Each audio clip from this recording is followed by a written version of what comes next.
Well, Sorry, before you start, did anybody else a drink or anything like that, please?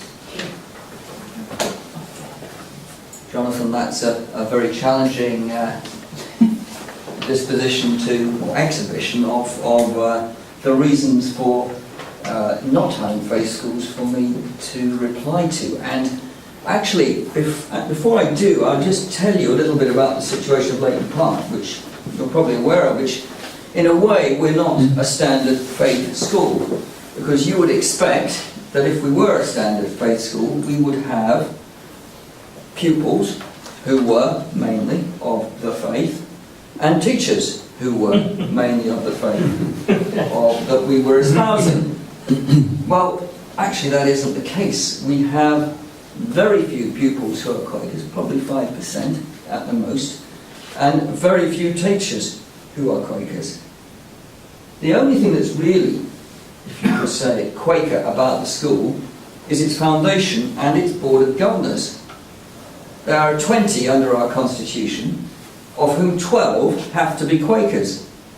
So I think I can say there are more Quakers on the board of governors than there are certainly in the rest of the staff room and possibly in the rest of the school. So that's something of an anomalous situation. So you might say, well, how can we claim to be a Quaker school? And many people ask that question.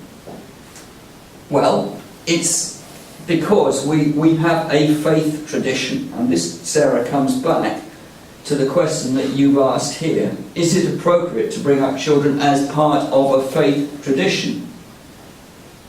And that faith tradition is carried on through the governors, who have responsibility for seeing the continuity of the school over time. It's carried on by the way we appoint our staff, and it's carried on by trying to reinforce certain elements of behaviour in the school which we see as part of our faith.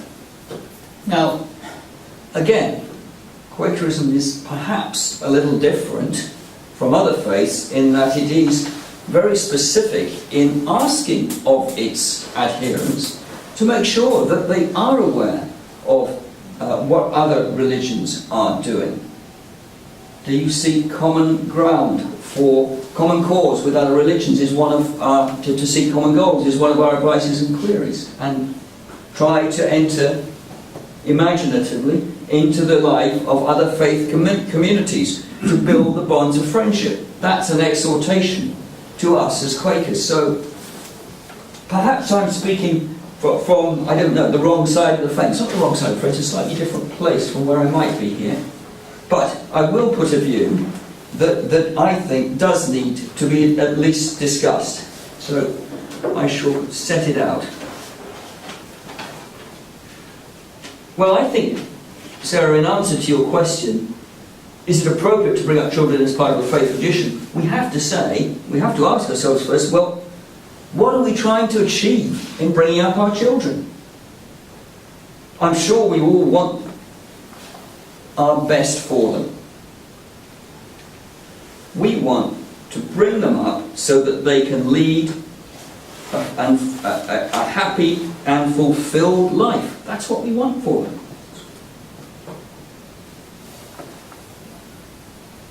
But in order to do this, we have to teach them to consider for themselves what of the ways to happiness offered by society are truly fulfilling, and which of those are potentially corrupting and destructive. Now, you know, you watch, our children are bombarded by images.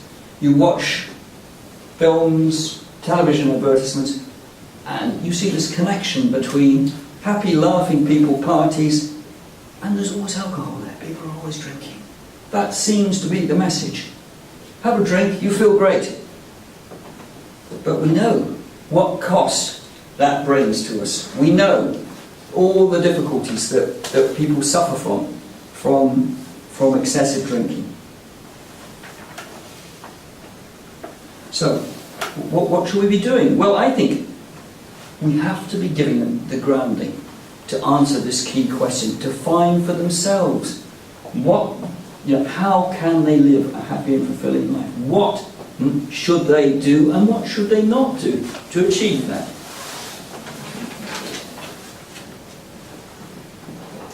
I don't think anyone would quibble with me if I said we are living in a materialistic society which encourages ever greater consumption. Rising GMP, that's what all governments want. That's what the voters want, so they tell us. We're encouraged to buy what we may not need, and success is apparently measured by ability to acquire material possessions. Now, in this information age, as I think we have to describe it, our children are bombarded by advertising in the press, on television, and ever increasingly through the internet and all the associated social networking sites, Facebook, Twitter.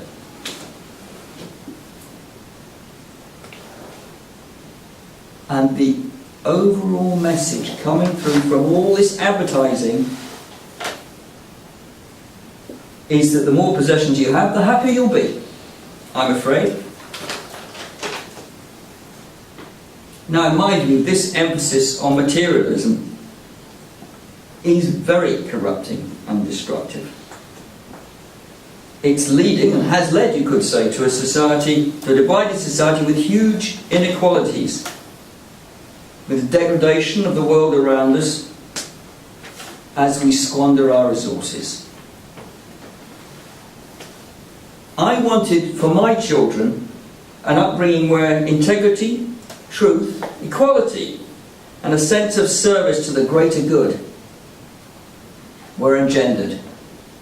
I wanted them to have some feeling for humanity as a whole. And I actually think that faith traditions can provide a way into this. A way into a different set of values which is not a materialistically driven. All of the major faith traditions have an emphasis on community and in being part of something bigger than the individual. All of them can provide a vision of life that I think is more fulfilling than those who are driven by a desire to demonstrate by success in a materialistic way. Now, some will argue that you don't actually have to have a faith tradition to set out these key principles. And I might agree with that, but not altogether, because I would feel that the wonders and joys of this world can be explained in no other way. So, if we are to bring up our children in a faith tradition, how do we do this?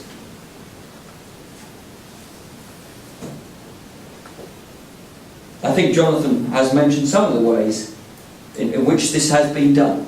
We could have schools which are totally without faith traditions, and where these are handed on by extra mural activities, by classes, Sunday schools, and other methods of learning outside of schools. But we have to ask ourselves, where is it that our children will have the interactions that will really define the way that they grow up and what they learn?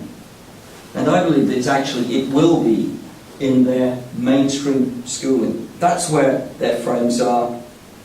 That's where they spend most of their time. That's where they will be influenced by their teachers.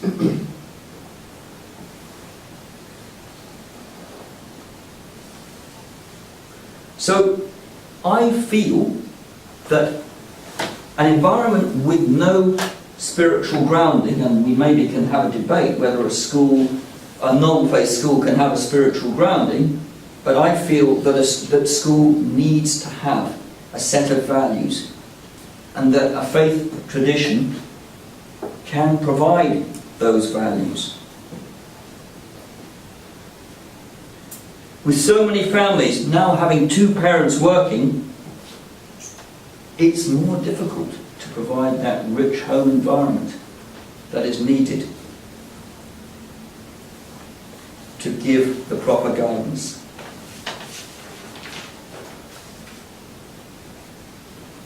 As Jonathan did mention, faith schools in the past have been the backbone of our education system in this country.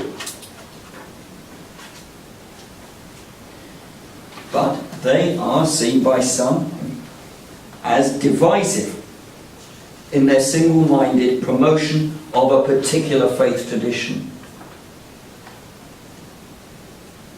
But what a faith tradition does is to suggest some answers to the fundamental question facing our young people. How should I live my life? A faith tradition takes the experience of communities that have been in existence for very long periods of time, hundreds of years, thousands of years.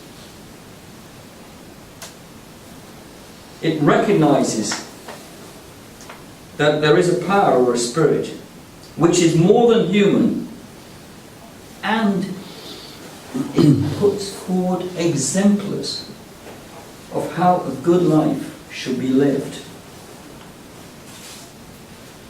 I think it is very important to present our children and young people with such role models so that they're aware of the choices that can be made and can see the shallowness of the cult of celebrity which is pushed so hard at them through our news media. So, friends, faith schools, in my view, have an opportunity also to demonstrate in action the principles to which they aspire. But, by the same standard, they will be judged. The real test to be applied is whether they are able to prepare their students to lead a good life, whatever that means, within our predominantly secular society.